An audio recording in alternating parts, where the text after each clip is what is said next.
नमस्कार। Super India news TV में आपका स्वागत है। मैं हूं राजेश आर्य। आइए देखते हैं आज का विशिष्ट समाचार। भ्रष्टाचार पर अंकुश। केंद्रीय सतर्कता आयोग के एक आयोजन में प्रधानमंत्री ने ये जो कहा कि निहित स्वार्थों वाले लोग भ्रष्टाचार और भ्रष्टाचारियों के विरुद्ध कार्रवाई करने वाली संस्थाओं एवं एजेंसियों के काम में बाधा डालने और उन्हें बदनाम करने की कोशिश करते रहेंगे, उससे भ्रष्टाचार या भ्रष्ट तत्वों के दुस्साहस का ही पता चलता है। इससे यह भी पता चलता है कि अभी वैसी स्थितियां बनी हुई है जिसमें भ्रष्टाचारी सरकारी एजेंसियों को बदनाम करने में सक्षम हो जाते हैं। इन स्थितियों को प्राथमिकता के आधार पर दूर किया जाना चाहिए, क्योंकि आदर्श स्थिति यही है कि भ्रष्ट तत्व भ्रष्टाचार निरोधक एजेंसियों से भयभीत दिखे। यह ठीक है कि प्रधानमंत्री ने इन एजेंसियों को अपना पूरा समर्थन देने और खुलकर काम करने का संदेश दिया, लेकिन ऐसा कोई संदेश भ्रष्ट तत्वों के बीच भी जाना चाहिए कि उन्हें उनके किए की सजा मिलकर रहेगी और वे बच नहीं पाएंगे। इसी के साथ यह भी देखा जाना चाहिए कि सरकारी एजेंसियां नियंत्रण न होने पाए और वे भ्रष्टाचार पर अंकुश लगाने के नाम पर लोगों का उत्पीड़न न करने लगे। भ्रष्टाचार निरोधक एजेंसियों का सक्षम बनाने के साथ यह सुनिश्चित करना भी आवश्यक है कि भ्रष्टाचार के आरोप में पकड़े गए लोगों को समय रहते सही सजा मिले।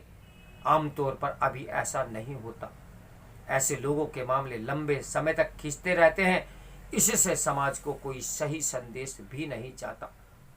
इससे संतुष्ट नहीं हुआ जा सकता कि विभिन्न एजेंसियां भ्रष्टाचार में लिप्त तत्वों के यहाँ छापेमारी करती रहती हैं, क्योंकि उसके बाद भी ऐसे कोई प्रमाण नहीं दिख रहे कि भ्रष्टाचार पर कोई निर्णायक लगाम लगती दिख रही हो।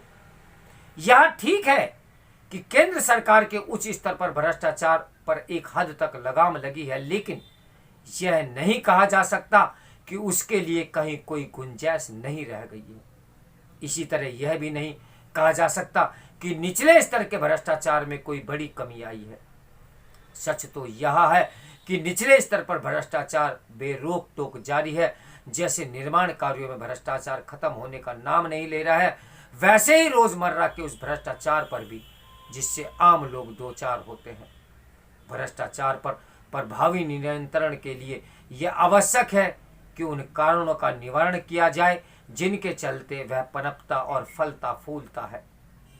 इससे इनकार नहीं कि तकनीक के इस्तेमाल ने व्यवस्था को पारदर्शी बनाने का काम किया है, लेकिन अभी इस क्षेत्र में बहुत काम किए जाने की आवश्यकता है। ऐसी ही आवश्यकता राजनीतिक भ्रष्टाचार पर अंकुश लगाने के मामले में भी है। सरकार कुछ भी दावा करे, यह कहना कठिन है कि चुनावी ब्रांड की व्यवस्था के बाद राजनीतिक चंदे की प्रक्रिया पारदर्शी बन गई है।